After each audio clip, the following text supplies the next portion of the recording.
Hello children, hope you all are reading well at home. Welcome to 10th standard social science class.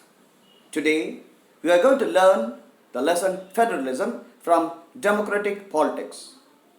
But before starting the lesson, as usual, I want you to get ready with a pen and a book to note down the important points while we are going through this lesson. So are you ready children? So in the previous chapter, we noted that vertical division of power among different levels of government is one of the major forms of power sharing in modern democracies. In this chapter, we focus on this form of power sharing. It is most commonly referred to as federalism. We begin by describing what federalism means, then we are going to see and understand the federalism in theory and practice. Now, again, a discussion of federal constitution provisions is followed by an analysis of the policies that have strengthened the practice of federalism towards achievement of welfare of people. We are going to see again the local self-government, a new and third tier of Indian federalism. So before entering into the lesson in detail, let us go back to the contrast between Belgium and Sri Lanka that we saw in the previous class. You would recall that one of the key changes made in the constitution of Belgium was to reduce the power of the central government and to give these powers to the regional governments. Regional governments existed in Belgium even earlier. They had their roles and powers, but all these powers were given to these governments and could be withdrawn by the central government. The change that took place in 1993 was that the regional governments were given constitutional powers that were no longer dependent on central government. Thus, Belgium shifted from a unitary to federal form of government. Let us take the case of Sri Lanka. Sri Lanka continues to be, for all practical purposes, a unitary system where the national government has all the powers. Tamil leaders want Sri Lanka to become a federal system. So what is meant by a federal system, or what is federalism, we are going to see in the coming slides. So what is federalism? It is a system of government. It is a system of government in which power is divided between a central authority and various constituent units of the country. In India also, the power is divided between central government, the state government and the local government also. So, write down again, what is federalism? It is a system of government in which power is divided between central authority and various constituent units of the country. So, levels of government. Government is for the entire country. Government at the level of provinces or states. Both enjoy power independent of the other. State government has power of its own and not answerable to the center. For example, the USA. So as we see from the definition of federalism, it has two levels of government. So one government is for the entire country. The other government is at the level of provinces or states. In India also we have a central government and the state government. Both enjoy power independent of other. There are some powers which are rendered separately and they are independent of each other. State government has the power of its own and not answerable to center. The best example is the USA. So unitary government. What is unitary government? There will be only one level of government. Subunits are subordinated. Center can pass orders to the local government. For example, the United Kingdom. Features of federalism. We are going to see in detail now. Okay, I am going to explain you the different features of federalism now. Look at the slide, children. So the main features of federalism are like this. But before this, in this sense, federations are contrasted with unitary government. As I told you, under the unitary government, either there is one level of government or the subunits are subordinate to the central government. So both these governments are separately answerable to people when it comes to the state government or central government. Let us look at some of the key factors of federalism now. So in federalism has two or more levels of government or two tiers. Sometimes we even call tiers, two tiers of government. Different tiers of government govern the same citizens, but each tier has its own jurisdiction in respect of matters of legislation, taxation and administration. See this, look at the second point. Each level has its own power of jurisdiction. Third one, the jurisdiction of the respective levels or tiers of government are specified in the constitution. See, the jurisdiction of the respective levels or tiers of government are specified in the constitution. So, the existence and authority of each tier of government is constitutionally guaranteed. The fourth point, the fundamental provisions of the constitution cannot be unilaterally changed by one level of government. Such change requires the consent of both the levels of government. If any fundamental provisions are there in the constitution, it cannot be changed only by the central government. The state and the central government sit together and then come to a conclusion and then take a decision. Courts have the power to interpret the constitution and the powers of different levels of government. The highest court acts as an umpire. It acts as an umpire if disputes arise between different levels of government in the exercise of these respective powers. That's what the fifth point says. Court interprets the constitution and powers of different levels of government, and Supreme Court is the umpire in disputes if disputes arise with different levels of government. Sources of revenue for each level of government are clearly specified, which ensures its financial autonomy. Coming to the next slide. Objectives of federalism. Again, continued. The federal system thus has dual objectives: to safeguard and promote the unity of the country.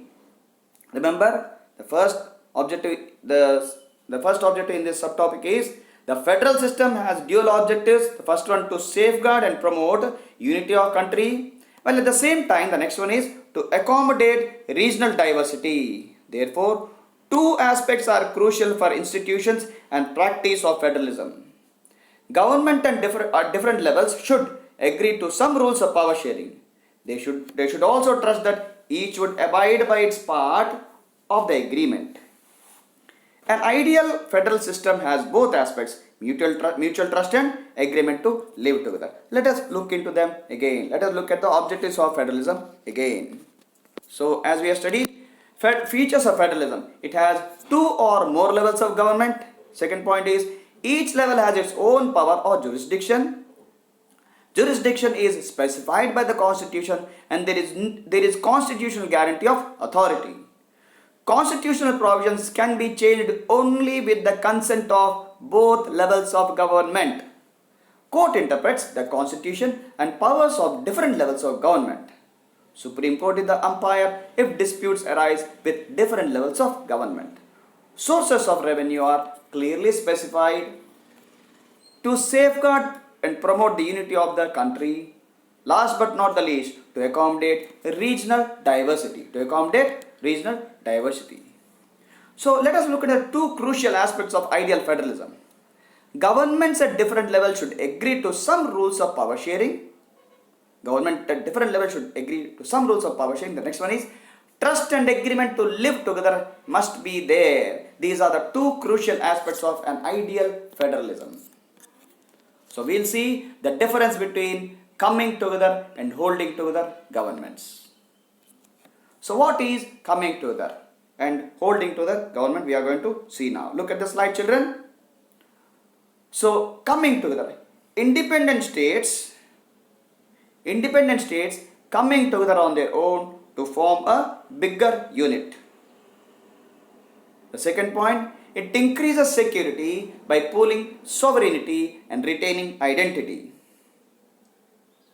Third one, all constituent states have equal powers. All constituent states are equal powers. The examples are the USA, Switzerland and Australia. Holding together federation.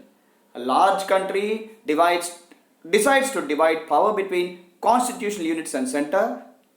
Center is more powerful compared to the states. Constituent units of federation have unequal powers. For example, India, Spain and Belgium. From the examination point of view, they will ask you examples of the countries of coming to the federation, of holding together federation. You should be very clear and remember these points, children. Okay, this is very, very important from examination point. You may get a one mark question. Let's go to the next slide. So this is the difference between coming together and holding together federations. What has made India a federal country is the question now. How can we treat that India is a federal country? First point, Constitution of India has declared India as a union of states. India as a union of states. Three-tier federalism. We have three-tier federalism, that is the union government, the state government and the Panchayat Raj or the Panchayat local self-government. Threefold distribution of legislative powers under union list, state list and concurrent list. Union list, state list and concurrent list. So what are these? We are going to discuss now. So we have earlier seen how small countries like Belgium have faced so many problems of managing diversity. So in India, we have formed a three-tier kind of government. Okay.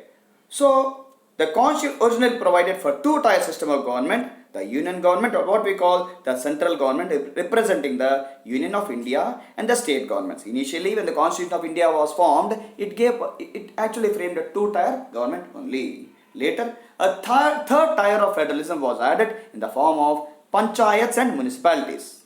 As in any federation, these different tiers enjoy separate jurisdictions.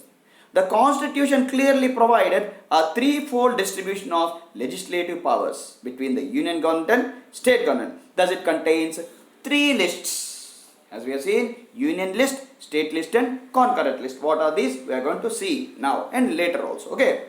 So, union list. Union list includes the subjects of national importance such as defense of the country, foreign affairs, banking, communications and currency. You have to remember these from the examination point of view. Union list. Okay. They are included in this list because we need a uniform policy on these matters throughout the country. So there may be a question in the exam asking that why is foreign affairs included under union list? The answer would be because we need a uniform matter in this matter throughout the country. The union government can make laws relating to the subjects mentioned in the union list. Now let us come to state list. State list contains subjects of state and local importance such as police, trade, commerce, agriculture and immigration. Clear? So state list contains the subjects like police, trade, commerce, agriculture and irrigation. So the state governments alone can make laws relating to the subjects mentioned in the state list. Concurrent list. What is it? We are going to see now. Concurrent list includes the subjects of common interests to both the union government as well as the state government such as education, forest, trade unions, marriage, adoption and succession. I'm reading it over again. I'm reading this again.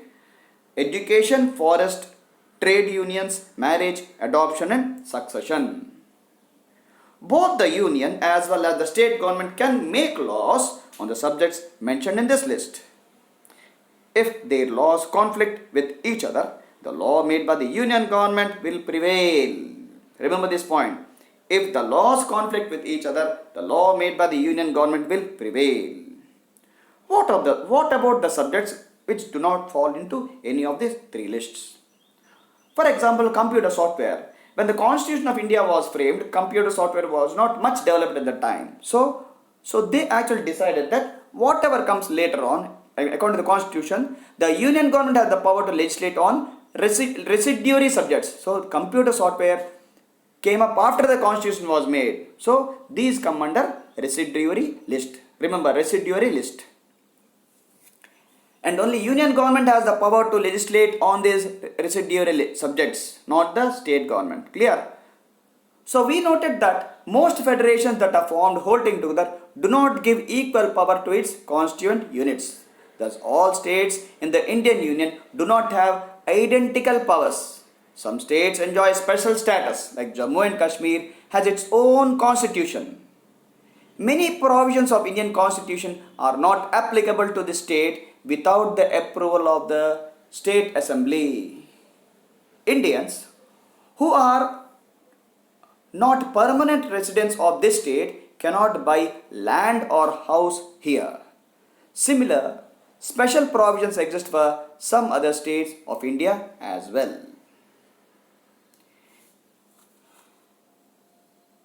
There are some units of Indian Union which enjoy very little power. There are areas which are too small to become an independent state but which could not be merged with any of the existing states. These areas like Chandigarh or Lakshadweep or capital city of Delhi are called union territories. These territories do not have the powers of a state. The central government has special powers in running these states. This sharing of power between the union government and state governments is basic to the structure of the constitution. Remember, it is not easy to make changes to this power sharing arrangement. The parliament cannot on its own change this arrangement. Any change to it has to be first passed by both the houses of the parliament with at least 2/3 majority. Then it has to be ratified by the legislatures of at least of the total states, of at least half of the total states. The judiciary plays an important role in overseeing the implementation of the constitutional provisions and procedures. In case of any dispute, what will happen? About the division of powers, the High Courts and the Supreme Court make decisions. The union and the state governments have the power to raise resources by levying taxes in order to carry on the government and the responsibilities assigned to them. So that's how India is treated as a federal country. Let us see these again. So union list, just a recap. Union list has subjects of national importance. Union alone can make laws. Defense, banking, currency, foreign affairs and communication fall under the category of union list. State list. These are subjects of local and state importance. State government alone can make laws. Police, trade, commerce, agriculture and irrigation fall under state list. Concurrent list. These are subjects of common interest both to center and state.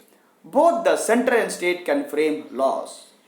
Education, forest, trade unions, marriage, adoption and succession fall under concurrent list. So how does India practice power sharing is a question now. How does India practice power sharing? So what are the strategies which India used so that power can be shared properly in our country? So let us see in detail now. By creating, so constitutional provisions are actually necessary. So what happened? If the federal experiment has succeeded in India, it is not merely because of the clearly laid out constitutional provisions. The real success of federalism in India can be attributed to the nature of democratic politics in our country. This ensured that the spirit of federalism, respect for diversity and desire for living together became shared ideals in our country. Let us look out these major ways how it happened in our country. First is linguistic states. I mean to say, the states are divided according to the language which the people generally speak. The creation of linguistic states was the first and the major test for democratic politics in our country. Okay, since 1947 till 2013, we'll be surprised by the extent of changes. Many changes have taken place. Many old states have vanished and many new states have been created. Areas, boundaries, and names of the states have been changed. In 1947, the boundaries of several old states of India were changed in order to create new states. This was done to ensure that people who spoke the same language lived in the same states. Some states were created not on the basis of language but to recognize differences based on culture, ethnicity, or geography. These states include Nagaland, Uttarakhand, and Jharkhand, to name a few. When the demand for the formation of states on the basis of language was raised, some national leaders actually feared that it would lead to the disintegration of the country. The central government actually resisted linguistic states for some time. But the experience has shown that the formation of linguistic states has actually made the country more united. It has also made administration easier. So what is the language policy we'll see? Okay? A second test for Indian federalism, the second test, we are done with the first point now, second point, language policy. No language has been given the status of national language by the constitution. Remember children, no language has been given the status of national language by the Constitution of India. So our constitution did not give the status of national language to any one language. Hindi was identified as the official language. Hindi was identified as the official language. But Hindi is the mother tongue of only about 40% of Indians. Okay? Therefore, there were many safeguards to protect other languages. Besides Hindi, there are 21 other languages recognized as scheduled languages by the Constitution. A candidate in an examination conducted for the central government positions may opt to take their own official languages. Much of the government work takes place in the official language of the concerned state. Unlike Sri Lanka, the leaders of a country adopted a very cautious attitude in spreading the use of Hindi. According to the constitution, the use of English for official purposes was to stop in 1965. However, many Hindi-speaking states demanded that the use of English continue. In Tamil Nadu, this movement actually took a violent form. The central government responded by agreeing to continue the use of English along with Hindi for official purposes. Many critics think that this solution favored the English-speaking elite population. Promotion of Hindi continues to be the official policy of the government of India. So whenever you go to State Bank of India branch, okay, you can see learn one word per day, learn one Hindi word per day. So they will write on word is written in Hindi on the board and the meaning is written in English too. Hindi on states. So central government can impose Hindi on states where people speak a different language. The flexibility shown by Indian political leaders helped our country avoid the kind of situation that existed in Sri Lanka, which finds itself in now also. The third point is restructuring of power sharing between center and state. Rise of regional political parties and coalition government has led to a new culture of power sharing. How the constitutional arrangement for power sharing work in reality depends to a large extent on how the ruling parties and the leaders follow these arrangements. For a long time, the same party ruled both at the center and in most of the states. This meant that the state governments did not exercise their rights as autonomous federal units. As and when the ruling party at the state level was different, the parties that ruled at the center tried to undermine the power of the states. I mean to say, in the center there is one government, in the state there is a different government, different party, political party which formed a government. In those days, the central government would often misuse the constitution to dismiss the state governments that were controlled by rival parties. This undermined the spirit of federalism. All this changed significantly after 1990.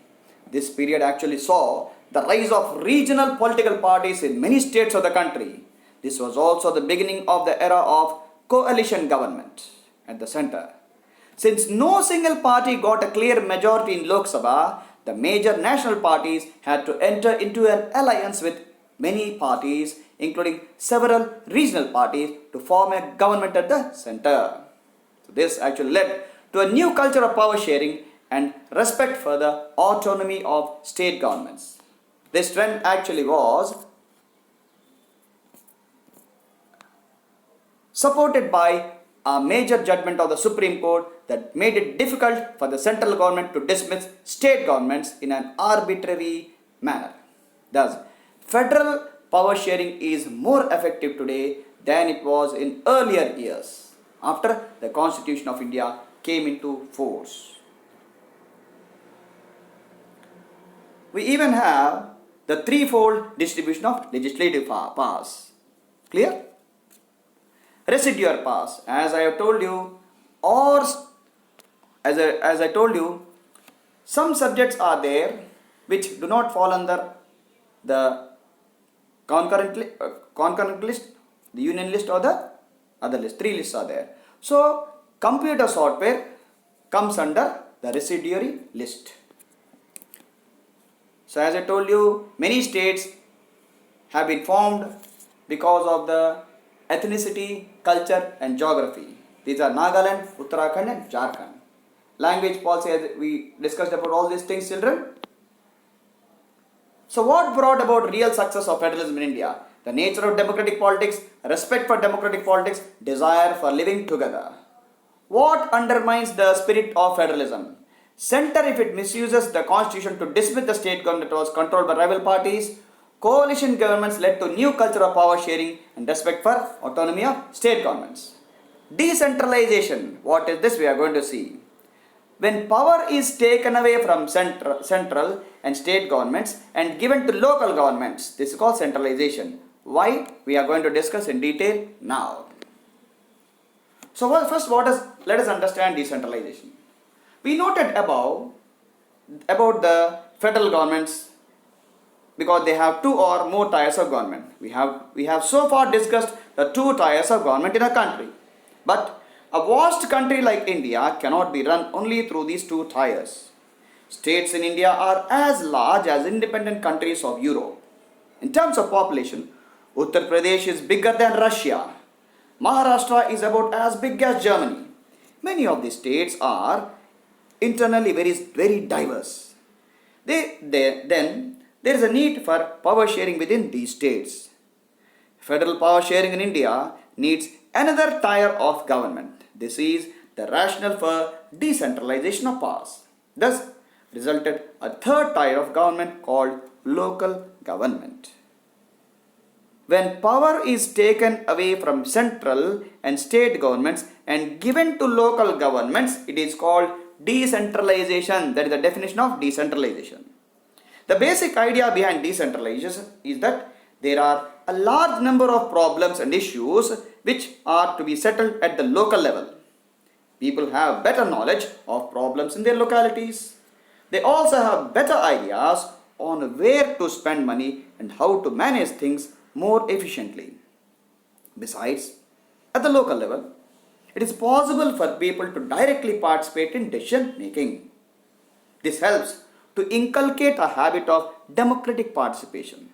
Local government is the best way to realize one important principle of democracy, namely local self-government. The need for decentralization was recognized in our constitution. Since then, there have been several attempts to decentralize power to the level of villages and towns. Panchayats in villages and municipalities in urban areas were set up in all states. But these were directly under the control of state governments. Elections to these local governments were not held regularly. Local governments did not have any powers or resources of their own. Thus, there was very little decentralization in these effective terms. So these were the main ideas behind decentralization. Solving large number of problems and issues at local levels. People have better knowledge of problems in localities, better ideas on where to spend money and how to manage things efficiently. People's participation in decision making, and to realize one important principle of democracy, local government. So what were the steps taken by government in the year 1992? Let us see in detail now. A major step toward decentralization was taken in the year 1992. The constitution was amended to make the third tier of democracy more powerful and effective. Now, it is constitutionally mandatory to hold elections to local government bodies. Seats are reserved in the elected bodies and the executive heads of these institutions for the scheduled castes, scheduled tribes and other backward classes. At least one-third of all positions are reserved for women. An independent institution called the State Election Commission has been created in each state to conduct panchayat and municipal elections. The state governments are required to share some powers and revenue with local government bodies. The nature of sharing varies from state to state.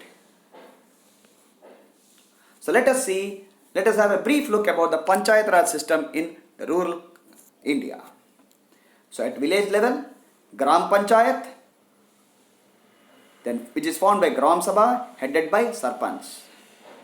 Block level, we have Panchayat Samiti elected by Panchayat members and Block Development Officer.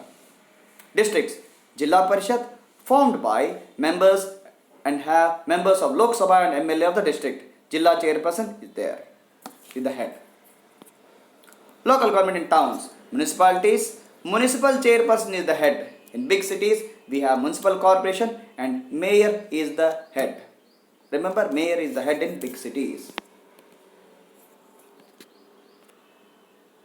So what are the difficulties faced by local self-government? We are going to see now. Elections to Gram Sabhas are not held regularly. The first problem is that elections to Gram Sabhas are not held regularly. Most of the state governments are not transferring powers and resources. Most of the state governments are not transferring powers and resources to the local self-government. These are the two difficulties actually which are faced by the local governments in our country even today.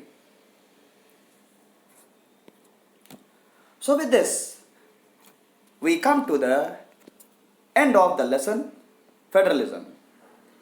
Hope you are reading well at home, children. Don't forget to complete your homeworks in time. Thank you.